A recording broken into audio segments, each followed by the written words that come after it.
Haleluya. Puji Tuhan, gimana 10 hari pertama di tahun 2021 saudara? Luar biasa? Ya, luar biasa karena ada penyertaan Tuhan. Oke, ini akan saya bagikan kepada Bapak Ibu Saudara, bisa ditampilkan. Di manakah kesetiaan Tuhan? Di manakah kesetiaan Tuhan? Saudara bisa akses outline khotbah saya pagi hari ini di webblog saya www.corneliuskando.wordpress.com. Bapak Ibu yang senang baca bisa lihat di situ, yang senang mencatat dengan detil, saudara bisa lihat keterangannya di situ. Mari kita baca ayat kita pada pagi hari ini dalam Mazmur 89 ayat 49. Maaf kalau di Alkitab saudara Mazmur 89 ayat 50.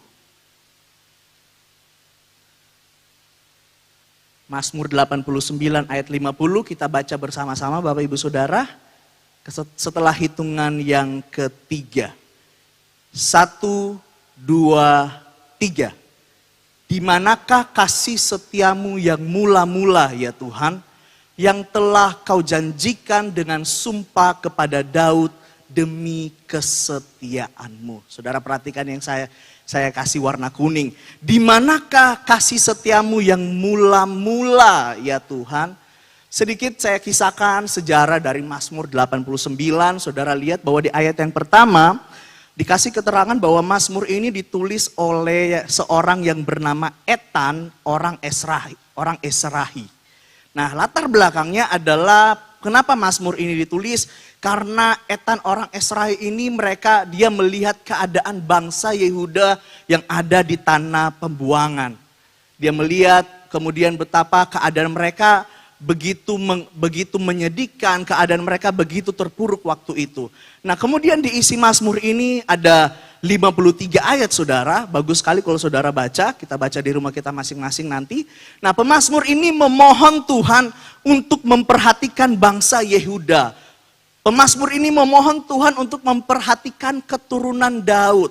Sebab apa? Pemazmur ini dia merinci berbagai kesanggupan Allah di masa lampau dan kemudian dia seperti mengingatkan Tuhan, dia mengingatkan dirinya sendiri bahwa ada janji setia dari Tuhan kepada Daud dan keturunannya. Nah, mungkin saya berpikir lamanya penderitaan bangsa Yehuda ketika mereka ada di pembuangan, membuat mereka merasa bahwa sepertinya Tuhan tidak lagi setia terhadap umatnya. Sepertinya Tuhan sengaja bersembunyi begitu lama atas doa-doa mereka. Sepertinya Tuhan menolak mereka. Sepertinya Tuhan mengutuk mereka. Membiarkan mereka, memusuhi mereka. Sepertinya Tuhan telah membatalkan janji setianya kepada Daud dan keturunannya. Bapak Ibu Saudara, mungkin hari ini pertanyaan yang sama. Di manakah kesetiaan Tuhan? Saudara mungkin bertanya dalam situasi-situasi yang saudara hadapi hari-hari ini. Mungkin hari ini kita bertanya, sedang mempertanyakan hal yang sama kepada Tuhan.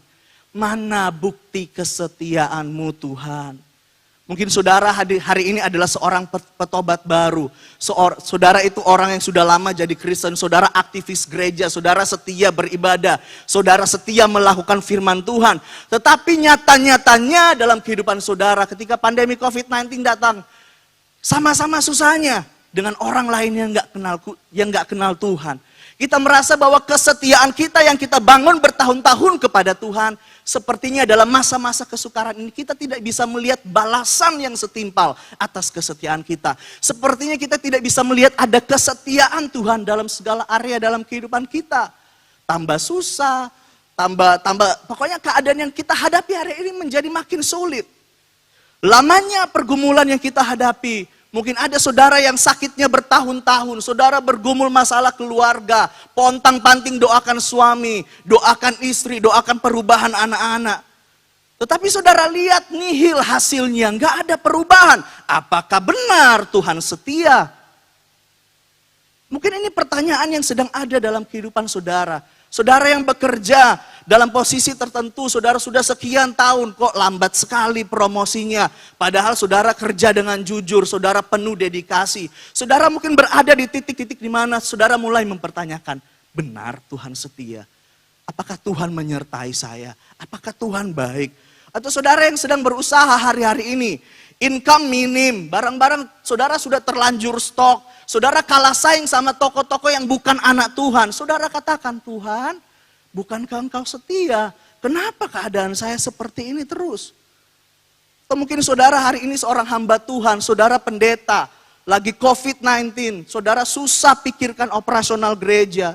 Saudara mau layani jemaat tapi susah, nggak bisa besuk, nggak bisa ngapa-ngapain. Kalau ditelepon pun nggak tentu diangkat. Atau mungkin ini, saudara hari-hari ini sedang menggumulkan perubahan karakter dan sikap-sikap rohani. Saudara rasa ada area-area dalam kehidupan saudara yang semakin hari sepertinya nggak berubah. Terus menyakiti Tuhan, bertahun-tahun saudara doakan. Berulang kali saudara doa puasa, berulang kali ditumpang tangan, dilepaskan. Saudara rasa sepertinya tidak terjadi apa-apa, tidak ada perubahan. Saudara bertanya, benarkah Tuhan setia? Atau ada mungkin pertanyaan-pertanyaan lain dalam hati saudara terkait situasi kondisi yang saudara hadapi hari-hari ini. Saudara bertanya, Tuhan benar, Tuhan setia. Keadaanku hari ini gak menjadi lebih baik. Keadaanku hari ini justru tambah suram. Nah hari ini kita akan belajar dari pemazmur tentang berbagai hal penting yang harus kita pahami tentang kesetiaan Tuhan. Hari ini saya akan berbagi dengan Bapak Ibu Saudara beberapa kunci untuk memahami, menyadari, dan mengalami kesetiaan Tuhan. Nah ini kuncinya. Kunci atau cara memahami, menyadari, dan mengalami kesetiaan Tuhan. Saya berdoa supaya pemahaman ini, firman Tuhan ini dapat mengubahkan cara pandang saudara terhadap kesetiaan Tuhan. Dapat mengubahkan cara pikir, paradigma saudara tentang kesetiaan Tuhan. Saya mulai yang pertama, apa yang harus saudara pahami? Kesetiaan Tuhan itu kekal dan tegak. Amin. Saudara lihat Mazmur 89. Saudara lihat Mazmur 89 ayat 3. Saya geser-geser satu ayat saudara itu. Mazmur 89 ayat yang ketiga. Sebab kasih setiamu dibangun untuk selama-lamanya. Kesetiaanmu tegak seperti langit. Saudara perhatikan yang saya kasih warna kuning. Kasih setiamu, kasih setia Tuhan dibangun untuk selama-lamanya. Kesetiaan Tuhan itu tegak seperti langit. Nah, dari ayat ini memberikan pengertian kepada kita bahwa apa? Kesetiaan Tuhan dalam hidup Bapak Ibu Saudara tidak dipengaruhi oleh durasi waktu. Ya hanya karena kita aja yang hidup 70 sampai 80 tahun. Makanya kita merasa bahwa waduh terbatas sekali. Tetapi kalau saudara memandang ini dari sudut pandang Tuhan. Kesetiaan Tuhan tak dipengaruhi oleh durasi waktu tertentu. Sebab pada dasarnya kesetiaan Tuhan didesain, diciptakan untuk ada selama-lamanya. Bahkan kesetiaan Tuhan tak terpengaruhi oleh berbagai keterbatasan waktu atau momen-momen yang dapat diciptakan oleh manusia. Kesetiaan Tuhan itu tidak bergantung pada waktu yang cocok, situasi yang mendukung, tidak bergantung pada saat saudara baik, tidak bergantung pada saat saudara tidak baik, saat saudara setia atau pada saat saudara tidak setia. Kesetiaan Tuhan tidak dibangun dengan cara-cara demikian. Tetapi kesetiaan Tuhan itu menembus dimensi ruang dan waktu. Kesetiaan Tuhan itu ada dari awal hingga akhir. Dialah Alfa dan Omega. Kesetiaannya itu tegak, tak tergoyahkan oleh segala sesuatu yang ada di sekelilingnya. Jangan saudara pikir karena kejadian yang terjadi hari-hari ini kemudian Tuhan berubah dengan kesetiaannya. Tidak. Kesetiaannya tegak seperti langit. Seperti kokohnya langit yang terbentang luas di atas kepala saudara. Saudara lihat langit? Saudara lihat ada tiang-tiangnya? Gak ada. Tapi kenapa bisa kokoh? Langit itu gak menimpa kepala kita, gak menimpa kita. Ada kesetiaan Tuhan yang menopang itu semua. Ada pekerjaan tangan Tuhan yang luar biasa.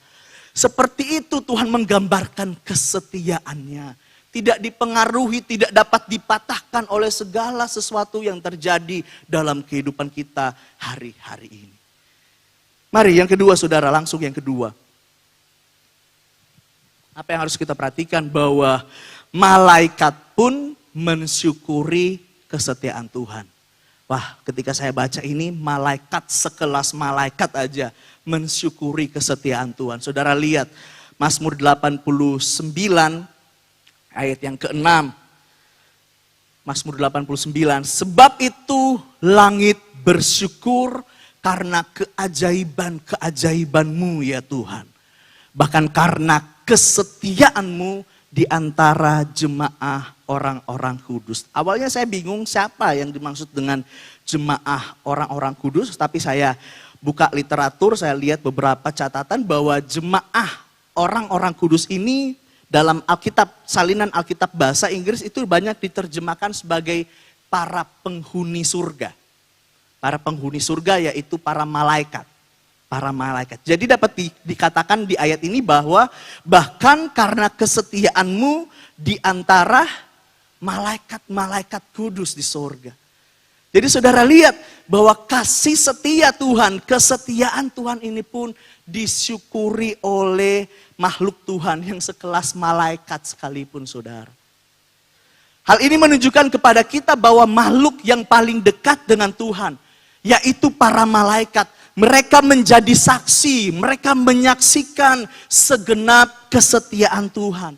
Saudara bayangkan, malaikat tiap hari dari kekal sampai kekal mereka ada di sorga, mereka melihat perbuatan tangan Tuhan atas setiap kehidupan manusia. Dan mereka terus mensyukuri, mereka menyanyikan kesetiaan Tuhan. Pertanyaannya, bagaimana dengan saudara? Kalau kita bandingkan kita dengan malaikat, lebih spesial mana saudara? Lebih spesial saya dan saudara. Dia berikan Yesus untuk mati. Itu bukankah kesetiaan Tuhan dalam kehidupan saudara? Malaikat mereka hanya menonton dari sorga. Tetapi saudara yang mengalami kasih setia Tuhan. Malaikat yang lihat dari kekal sampai kekal. Tiap hari mereka perhatikan, mereka lihat. Tetapi sekelas malaikat pun mereka selalu mensyukuri kesetiaan Tuhan. Saudara, sudahkah saudara mensyukuri kesetiaan Tuhan? Jangan hanya karena 2020 sebagai tahun tersulit dalam hidup saudara. Dan kemudian saudara lihat tahun 2021 sebagai tahun yang lebih sulit. Jangan seperti itu. Tapi saudara bandingkan puluhan tahun hidup saudara sebelum 2020 dan masuk 2021. Berapa banyak kesetiaan Tuhan yang saudara rasakan. Dan berapa banyak kesetiaan Tuhan yang saudara syukuri.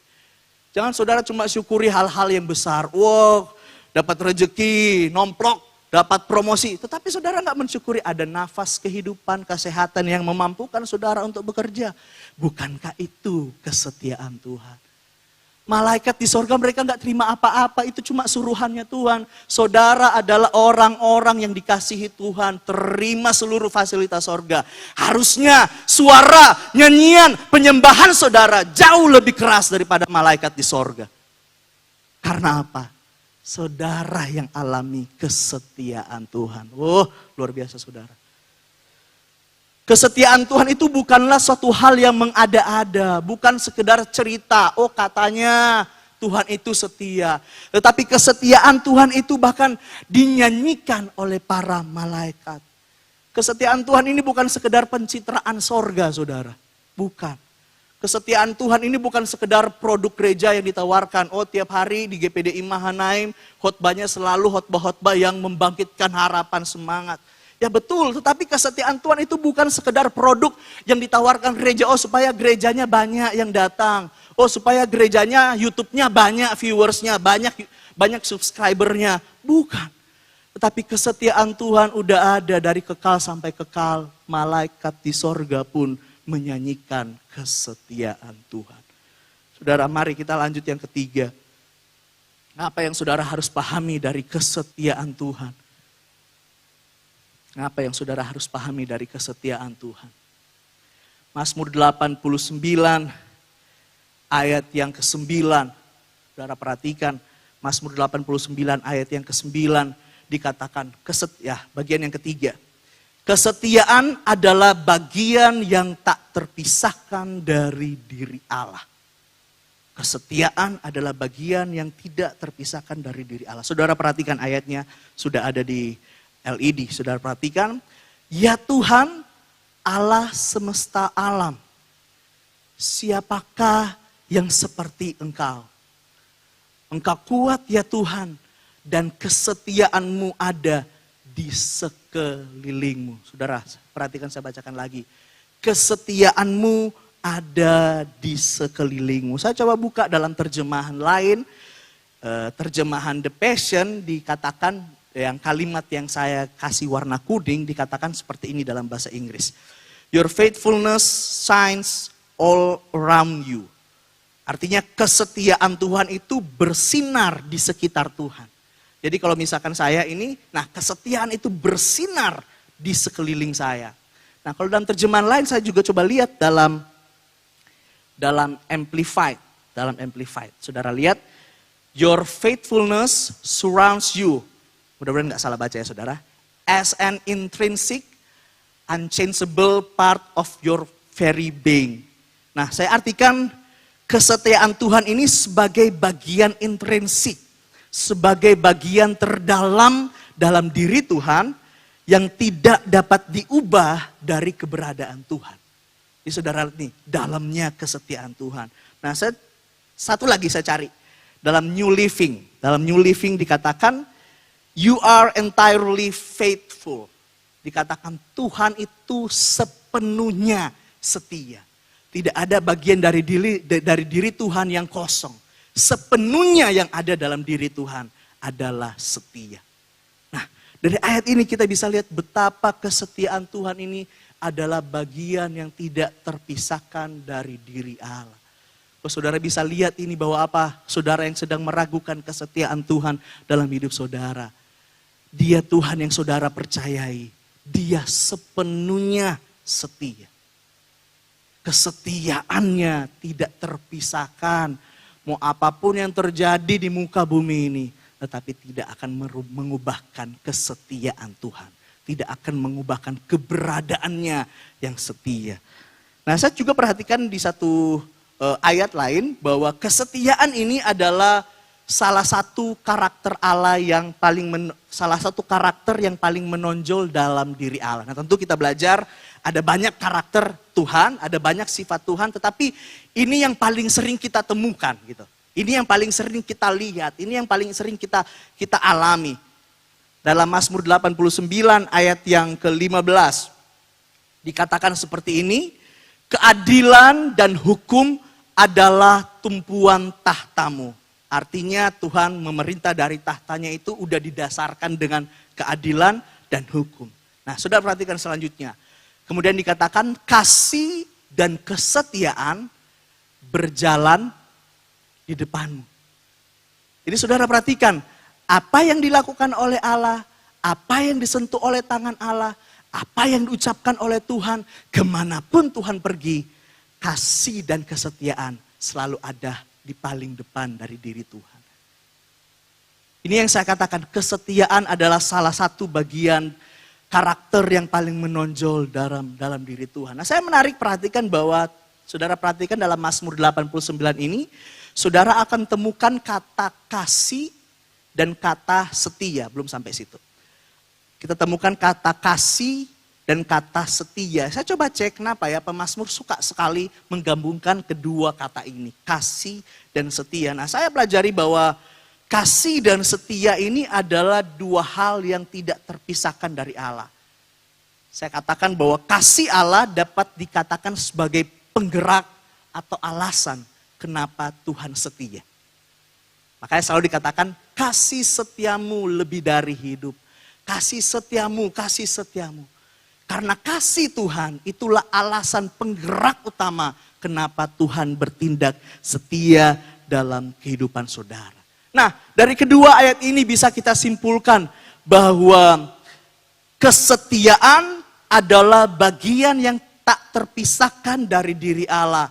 Itu melekat dalam diri Allah. Itu menjadi karakter Allah yang tidak bisa hilang oleh apapun yang terjadi di sekeliling Allah. Bahkan Allah sendiri tidak bisa untuk tidak setia. Karena itu identitasnya. Karena itu bagian dalam dirinya yang Tuhan gak bisa ubah. Itu adalah bagian dalam dirinya setia. Amin saudara. Dalam 2 Timotius 2 ayat 13 dikatakan seperti ini. Dikatakan jika kita tidak setia, dia tetap setia. Karena dia tidak dapat menyangkal dirinya. Tuhan setia. Karena memang demikian adanya dirinya. Dia setia. Dia setia saudara. Satu ayat lagi. Mazmur 33 ayat 4. Sebab firman Tuhan itu benar, segala sesuatu dikerjakannya dengan kesetiaan. Kalau saudara pahami ini, saudara imani ini, apapun masalah pergumulan yang saudara hadapi hari-hari ini, saudara akan sadar bahwa saudara disertai Tuhan, saudara ditolong oleh Tuhan yang setia. Apalagi yang saudara ragukan tentang kesetiaan Tuhan. Dari kebenaran-kebenaran yang sudah kita lihat hari-hari ini. Saudara yang lagi bergumul dan berdoa, percayalah doa kita dinaikkan kepada Allah yang setia. Urusan waktu, cara itu urusannya Tuhan. Yang penting arah doa saudara yang benar kepada siapa. Kadang-kala kita bingung, kalau Tuhan lama jawab, Tuhan jawab dengan cara yang berbeda, tidak sesuai keinginan kita. Kita berasa bahwa Tuhan gak setia. Tetapi percayalah, apapun yang saudara gumulkan, doakan. Doa-doa yang saudara naikkan kepada Tuhan yang setia. Saudara yang lagi bergumul buat jodoh, buat pekerjaan baru, buat promosi, buat apapun, buat usaha baru, buat pengobatan orang tua, buat pergumulan batin, buat pergumulan atas kebiasaan-kebiasaan buruk yang sedang saudara hadapi hari-hari ini. Arahkan mata iman saudara. Arahkan penyembahan saudara, arahkan doa saudara kepada Allah yang setia. Urusan waktu, cara bagaimana itu urusannya Tuhan. Sekali lagi yang penting arah doa saudara. Arah saudara menggumulkan semua itu kepada Allah yang setia. Percayalah, dia Tuhan yang setia yang akan mendampingi saudara. Saudara yang lagi bingung mau buat usaha apa, mau lakukan ini, mau lakukan itu. Percayalah, dia Tuhan yang setia, dia taruh kreativitas, dia taruh ide dalam kehidupan saudara. Amin. Amin saudara, puji Tuhan. Kita masuk yang keempat saudara.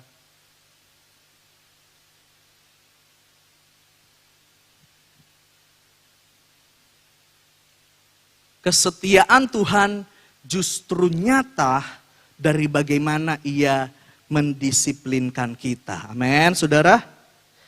Kita lihat dari Mazmur 89 ayat 31 sampai 34.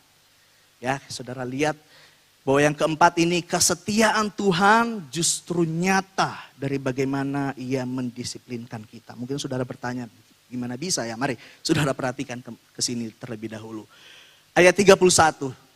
Jika anak-anaknya meninggalkan Tauratku dan mereka tidak hidup menurut hukumku. Jadi ini pemazmur sedang merinci janji setia Tuhan kepada Daud dan keturunan Daud, saudara.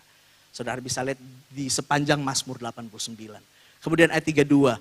Jika ketetapanku mereka langgar dan tidak berpegang pada perintah-perintahku. Selanjutnya, maka aku akan membalas pelanggaran mereka dengan gadah dan kesalahan mereka dengan pukulan-pukulan. Ayat 34. Tetapi kasih setiaku tidak akan kujauhkan daripadanya. Dan aku tidak akan berlaku curang dalam hal kesetiaanku.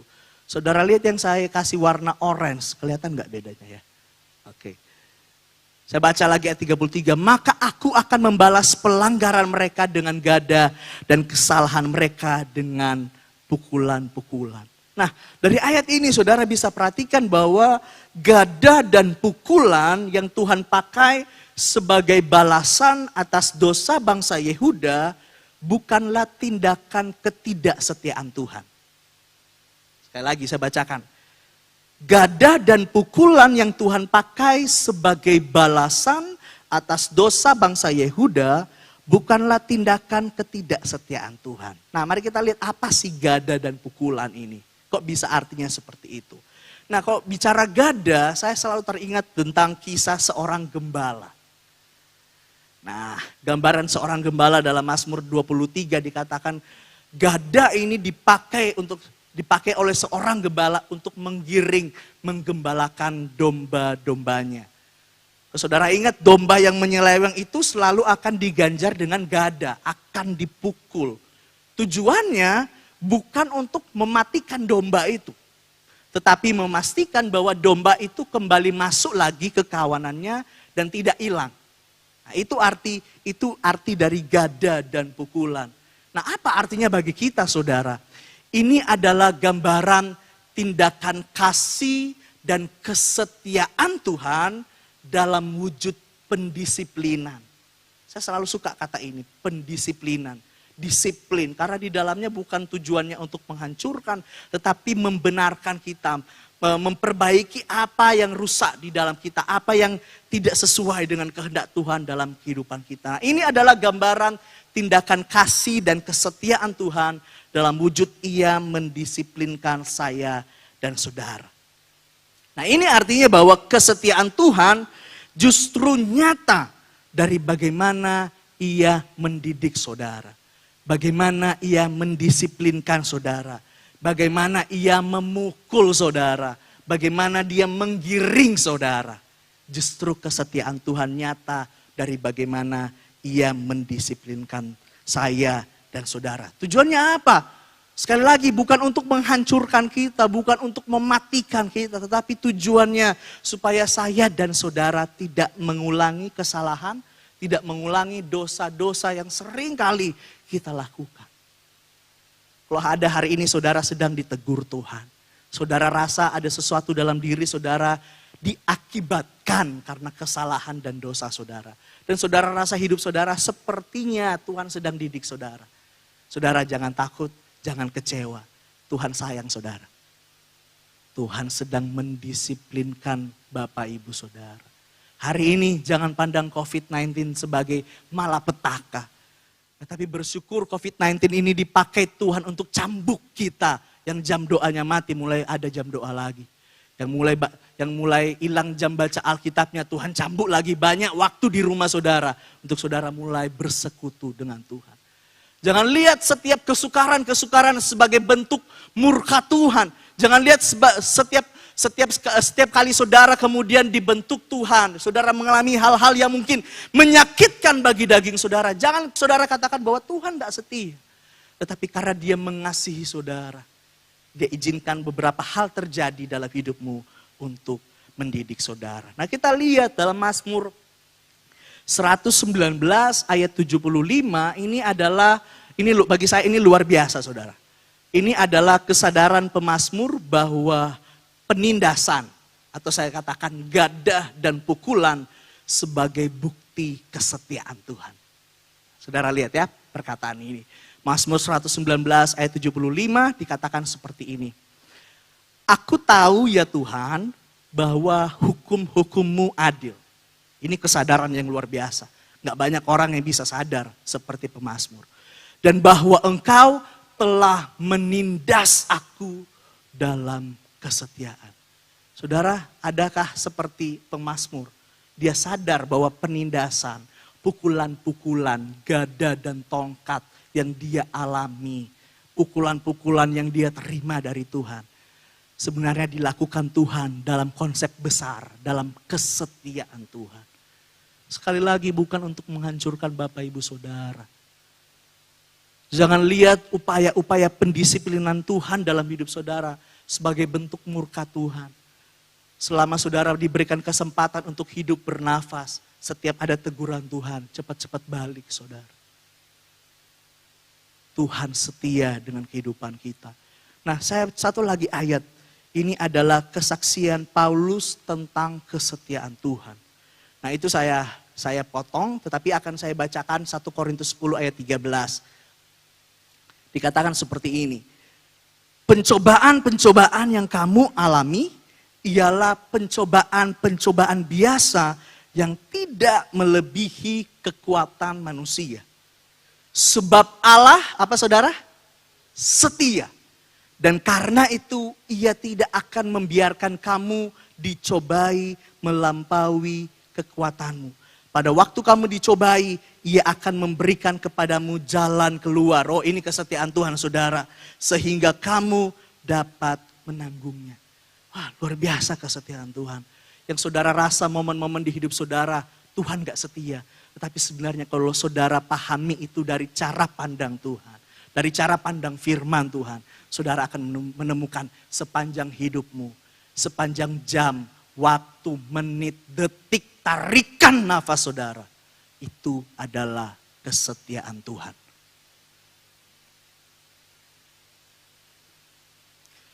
Alasan dari cara Tuhan mendidik, mengajar, mendisiplinkan umatnya. Bukan karena dia benci sama kita.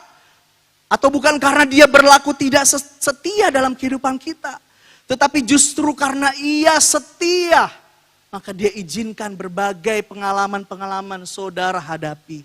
Untuk kemudian saudara dicelikkan matanya. Aduh, kalau bukan Tuhan yang tegur sebulan lalu. Mungkin hidup saya nggak kayak gini. Aduh, kalau bukan Tuhan yang tangkap puluhan tahun lalu. Mana bisa saya seperti ini hari ini. Saudara lihat kesetiaan Tuhan. Tapi masalahnya begini Bapak Ibu Saudara. Kita sering berburuk sangka dengan Tuhan. Kita sering overthinking ya. Bahasa anak zaman now itu overthinking. Kita selalu berpikir berlebihan.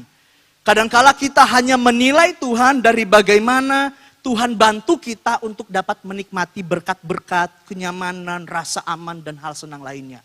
Kalau saudara terima berkat, promosi dan semuanya saudara katakan Tuhan setia. Atau saudara mungkin berpikir bahwa kesetiaan-kesetiaan Tuhan itu cuma datang dalam bentuk-bentuk yang enak bagi daging saudara. Dan kemudian saudara katakan, nah ini Tuhan setia. Bukan seperti itu saudara. Kesetiaan Tuhan justru datang melalui kesukaran, melalui kesulitan, melalui situasi-situasi yang rumit dalam hidup kita. Justru dalam keadaan-keadaan yang seperti ini, dalam masa-masa sulit ini, dia menunjukkan bahwa dia Immanuel, dia menyertai, dia setia dengan saudara. Dia bukan cuma Tuhan yang ada ketika saudara diberkati, tetapi dia juga Tuhan yang setia bahkan ketika dalam titik-titik terendah dalam hidup saudara. Saudara nggak tahu bisa andalkan siapa lagi. Semua yang bisa saudara andalkan nggak ada lagi. Tetapi dia Tuhan yang setia. Kadang-kala kan kita dalam situasi yang rumit, pelik, kita bingung cari pertolongan A nggak bisa, cari pertolongan B, C, D, sampai Z nggak bisa. Sampai suatu saat di mana kita tersungkur, kita nggak bisa lihat apa-apa lagi. Dan kemudian Tuhan sadarkan, ada Tuhan yang setia. Mari saya lanjut pada bagian yang kelima.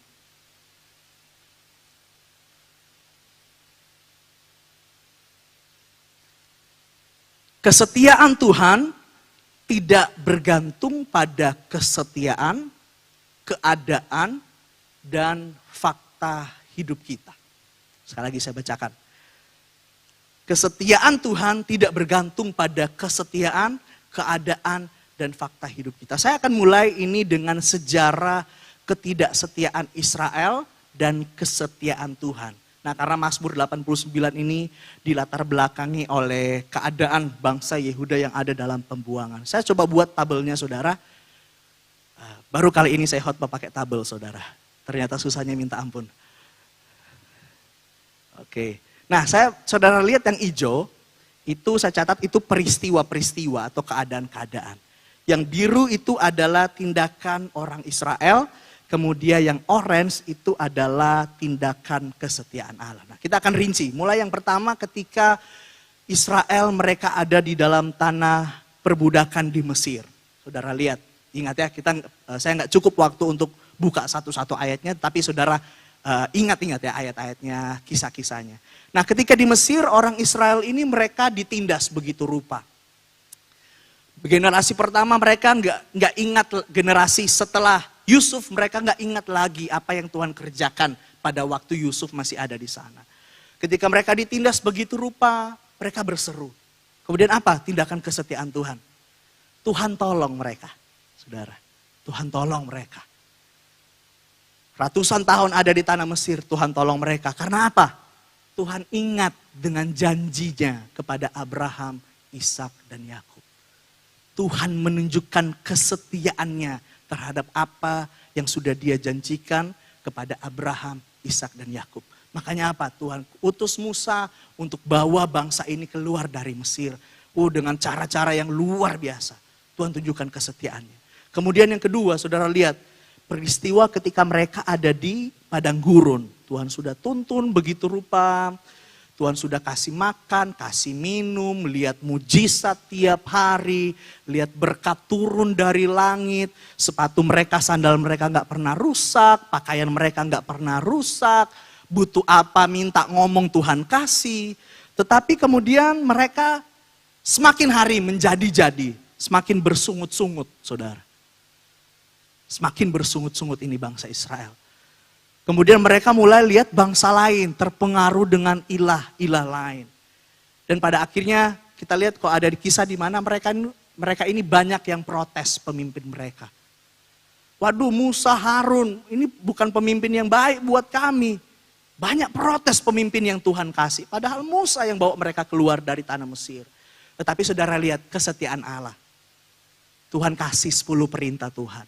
Dan Tuhan kasih hukum-hukum lainnya. Bukan untuk membatasi mereka, tetapi untuk menjaga mereka. Saudara lihat, jangan lihat hukum sebagai sebuah pembatasan. Tapi lihat hukum-hukum yang Tuhan berikan sebagai sebuah tindakan Tuhan untuk menjaga Bapak Ibu Saudara. Kemudian kita lanjut lagi perjalanan mereka ketika mereka sudah ada di tanah perjanjian, saudara. Di tanah perjanjian, generasi kedua mereka sudah masuk ke tanah Kanaan dipimpin Yosua dengan tembok Yeriko roboh, banyak hal-hal supranatural mereka alami. Tetapi ketika sampai di sana mereka apa saudara? Terpengaruh dengan ilah-ilah lain. Mulai lagi penyembahan. Kayaknya mujizat dari Tuhan, pertolongan Tuhan itu tidak cukup kuat untuk membuat mereka benar-benar menyembah Tuhan dengan setia.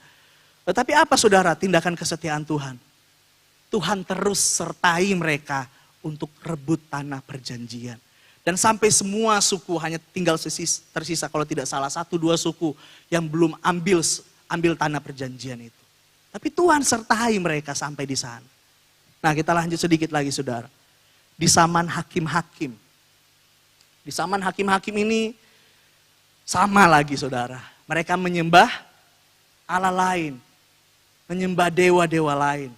Kalau saudara baca di kisahnya tiap perikop, mereka ini berdosa, kemudian tobat. Habis itu kumat lagi. Dosa, tobat, kumat lagi. Dosa, tobat, kumat lagi. Tapi apakah Allah berhenti setia di situ saudara? Enggak. Setiap kali mereka berdosa, mereka tobat, Tuhan selalu kirim, bangkitkan pemimpin-pemimpin untuk menggembalakan mereka. Tuhan bangkitkan Deborah, Tuhan bangkitkan Gideon, Tuhan bangkitkan banyak pemimpin-pemimpin hakim-hakim pada saat itu. Karena Tuhan setia saudara. Kemudian lanjut ketika mereka di zaman raja-raja saudara. Zaman raja-raja ketika itu semua suku sudah punya bagian mereka masing-masing di tanah perjanjian. Tetapi yang menyedihkan adalah sepertinya pemerintahan Tuhan dalam hidup mereka. Tuhan itu jadi raja dalam kehidupan mereka, mereka gak mau. Padahal kalau Tuhan yang jadi raja, Tuhan yang memerintah, waduh mereka luar biasa. Tetapi mereka minta raja. Minta raja seperti bangsa-bangsa lain. Makanya Tuhan bangkitkan Saul, Tuhan kirim Daud. Tetapi kemudian ketika zaman raja-raja ini berlalu, ketika Saul, Daud, Salomo sudah meninggal, raja dan rakyat berikutnya, artinya generasi berikutnya mereka terang-terangan menyembah Baal. Menyembah Allah lain, menyembah dewa lain. Kurang setia apa saudara? Nah saudara, kita lihat kesetiaan Tuhan di sini. Di zaman raja-raja Tuhan berjanji kepada keturunan Daud. Salah satunya Mazmur 89 kita lihat keterangannya. Bahwa keturunan Daud ini tidak akan lengser dari pemerintahan raja di Israel. Kemudian Tuhan sertai keberhasilan pemerintahan Daud dan Salomo. Saudara lihat kerajaan yang paling hebat di zaman Daud dan Salomo. Itu karena kesetiaan Tuhan. Kita lanjut lagi sedikit saudara. Ketika zaman kerajaan itu terpecah. Saudara tahu ya kisahnya setelah Salomo ada Rehabeam, Yerobeam. Kerajaan itu terpecah jadi dua. Nah apa tindakan orang Israel? Kita lihat di sini bahwa Ketika rajanya ini menyembah Baal, menyembah Allah lain, maka rakyat pun akan ikut seperti itu. Raja lalim, rakyatnya pun lalim. Tetapi saudara lihat kesetiaan Tuhan di sini. Tuhan izinkan mereka dikalahkan oleh bangsa lain. Untuk membuat mereka belajar mengerti bahwa yang satu yang Tuhan butuhkan dari mereka, kesetiaan mereka. Nah, tetapi kemudian di sini walaupun Tuhan sakit hati begitu rupa, Tuhan pakai pendisiplinan yang sudah kita bahas. Tuhan pakai pendisiplinan, Tuhan ganjar mereka, Tuhan pukul mereka. Bukan karena Tuhan gak setia, tapi karena Tuhan setia.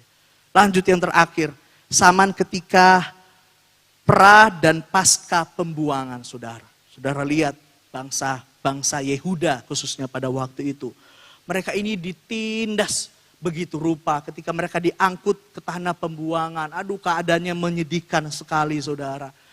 Kemudian mereka berseru minta pembebasan dari Tuhan. Dan kemudian dikatakan apa kesetiaan Tuhan? Tuhan janjikan adanya pembebasan. 70 tahun setelah zaman pembuangan, Tuhan akan membawa mereka. Tuhan akan membebaskan mereka. Tuhan akan bawa mereka kembali ke tanah perjanjian itu. Saudara lihat apa yang saya sudah rincikan barusan dalam sejarah ketidaksetiaan Israel.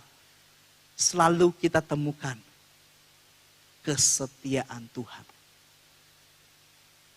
Dalam berbagai musim dalam kehidupan bangsa Israel, bangsa Yehuda, naik turun. Dosa, tobat, kumat lagi. Tetapi Allah terus tunjukkan kesetiaannya. Ini yang saya maksudkan bahwa kesetiaan Tuhan tidak bergantung pada kesetiaan, keadaan, dan fakta hidup kita. Berulang kali Allah selalu membuktikan kesetiaannya. Bahkan di tengah-tengah ketidaksetiaan umatnya. Saudara lihat dalam Mazmur 89, kita maju sedikit. 89 ayat 34. Dikatakan, tetapi kasih setiaku tidak akan kujauhkan daripadanya. Dan aku tidak akan berlaku curang dalam hal kesetiaanku. Ayat 34. Aku tidak akan melanggar perjanjianku dan apa yang keluar dari bibirku tidak akan kuubah. Saudara lihat berbagai rentetan ketidaksetiaan Israel. Berbagai rentetan ketidaksetiaan bangsa Yehuda, keturunan Daud. Tetapi kemudian janji ini tidak berubah. Demikian Tuhan yang berjanji dalam hidup saudara. Dia tidak akan menjauhkan kasih setianya. Dia tidak akan berlaku curang dengan kesetiaannya. Dia tidak akan melanggar janji-janjinya dalam hidup saudara. Apa yang keluar dari firman-Nya, apa yang saudara baca, apa yang saudara imani dari firman-Nya, tidak akan diubah oleh Tuhan. Terlepas dari segala kekurangan, pelanggaran, kelemahan, dan fakta hidup kita. Situasi-situasi yang terjadi di sekeliling kita. Itu tidak membatalkan kesetiaan Tuhan dalam hidup saudara. Amin saudara. Itu tidak membatalkan kesetiaan Tuhan dalam hidup saudara. Seluruh perlakuan kesetiaan Tuhan bagi saya dan saudara. Bukan didasarkan pada apa yang dapat kita bayar kepada Dia. Seburuk-buruknya manusia, namun itu tidak mengubah kesetiaan Tuhan saudara. Itu tidak mengubah kasih Tuhan. Itu tidak mengubah cara Tuhan menyatakan kesetiaannya. Saya kasih dalam kurung, jangan salah paham. Maksudnya di sini adalah saudara memandang ini dari kesetiaan Tuhan. Jangan ketika setelah khotbah ini disampaikan, oh gak apa-apa berdosa terus, gak apa-apa curang terus, gak apa-apa lakukan ini, gak apa-apa lakukan ini. Tidak saudara, tidak seperti itu. Tidak dalam konsep pemikiran seperti itu. Tetapi saudara harus pandang ini dari sudut pandang Tuhan. Kalau saudara percaya Dia Tuhan yang berkuasa atas segala sesuatu di muka bumi ini. Dia Tuhan yang sama, yang menyatakan kesetiaannya dalam kehidupan saudara. Jadi sekali lagi saudara, titik beratnya bukan karena saudara yang setia. Titik beratnya karena Dia yang setia. Seburuk apapun keadaan saudara, saudara pontang-panting dalam keadaan yang sama. Apakah Tuhan berhenti setia? Itu cuma perasaan saudara. Tapi kalau saudara imani dari firman Tuhan, Dia Tuhan yang setia. Dia Tuhan yang setia, tidak dibatasi dengan keadaan saudara. Tidak dibatasi, oh kalau si A setia, oh kalau si ini setia, aku akan memberkati. Ya memang seperti itu firman Tuhan. Tetapi saudara bisa pahami bahwa ini bukan semata-mata karena apa yang bisa kita lakukan. Tapi semata-mata ini adalah bagian yang tidak dapat diubahkan dari diri Tuhan. Dia setia, bahkan dia juga pakai pendisiplinan. Dia pakai tegur kita untuk apa? Kita ada kembali di jalannya. Sekali lagi saya nggak akan bosan katakan. Bukan berarti Tuhan tidak setia. Justru karena dia setia. Dia disiplinkan saudara. Dia bawa saudara dalam pengalaman yang baru. Saya tertarik dengan satu lagu saudara. Ada liriknya. Oh ada penutupnya saya lupa. Kesetiaan Tuhan itu ada dari mulanya hingga kekekalan. Ia tidak pernah membatalkan apa yang ia firmankan. Saya yakin percaya absolut 100%. Mau dunia ini habis goncang apapun, tetapi firmannya dia nggak pernah ubah. Ia laksanakan firman itu dengan setia. Bahkan ketika saudara dan saya salah menilai kesetiaannya. Bahkan ketika saudara tidak mampu melihat kesetiaannya. Karena masalah dalam pergumulan, dalam dosa-dosa yang saudara masih lakukan hari-hari ini. Tetapi mari arahkan mata iman saudara, hati saudara. Percaya dengan teguh, dia Tuhan yang setia. Saya tertarik.